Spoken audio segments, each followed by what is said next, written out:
President George W. Bush condemned nationalism distorted into nativism. Most importantly, Bush also said that bigotry seems emboldened. CNN: George W. Bush doesn't talk much about politics in public, which makes the speech he gave Thursday in New York City a point-by-point rejection of Trumpism all the more important and noteworthy. The 43rd President of the United States and the last Republican to hold the office before Donald Trump didn't mention the 45th President by name in his speech at the George W. Bush Institute. But Trump and his views were ever present in the former president's address. Bush condemned nationalism distorted into nativism. He derided discourse degraded by casual cruelty. He acknowledged that our politics seems more vulnerable to conspiracy theories and outright fabrication. And, most importantly, Bush said that bigotry seems emboldened. Bush's speech calling out the uglier parts of Trumpism comes just days after John McCain, Bush's main opponent in the 2000 presidential primaries, delivered a similar rebuke, describing the dangers posed by the rise of half-baked, spurious nationalism. McCain tweeted Thursday afternoon in praise of Bush's speech, "Important speech by my friend, President George W. Bush today, reminding us of the values that have made America a beacon of hope for all." The two speeches, taken together, amount to a verbal lapel shaking by Bush and McCain of the Republican Party they have led over the past 2 decades. Wake up, Bush and McCain are saying to their party. What Trump represents is neither Republican nor conservative. It is Trump, which is fine for Trump but far less fine for the medium to long-term health of the grand old party.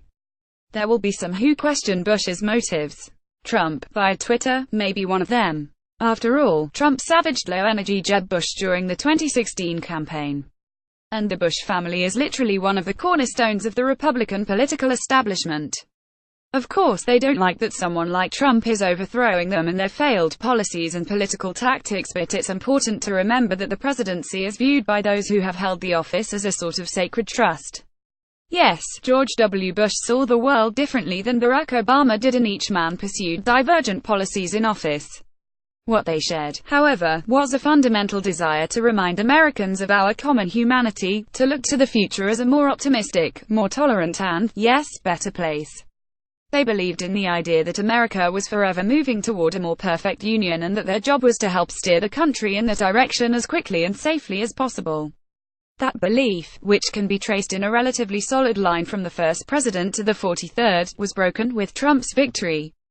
Trump painted a picture of a grim and failing country, one in which the only true path forward was to start focusing more on ourselves and a whole lot less on the rest of the world. America first. Make America great again. These were slogans built on the idea that the movement of the last several decades has not been a relentless march toward a better place but rather a step or a series of steps in the wrong direction. Trump's policy priorities are travel ban, building a wall along the southern border, repeal and replacement of Obamacare, pulling out of the Paris Climate Accords all function as a different notes in that same chord. The American dream is almost dead.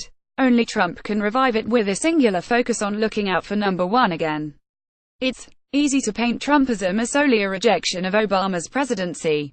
But to do so would be to ignore the degree to which Trump has sought to undo Bush's focus on free trade agreements as a way to guard against global protectionism, his belief in the need for comprehensive immigration reform as consistent with the founding ideals of the country, and his unwillingness to paint Islam with a broad brush of terrorism. Bush's speech Thursday was a reassertion of those views and, as such, a rejection of Trumpism. We become the heirs of Martin Luther King Jr. by recognizing one another not by the color of their skin but by the content of their character, Bush said toward the end of his speech. This means people of every race, ethnicity and religion can be fully and equally American. It means that bigotry or white supremacy in any form is blasphemy against the American creed. It means the very identity of our nation depends on the passing of civic ideals to the next generation.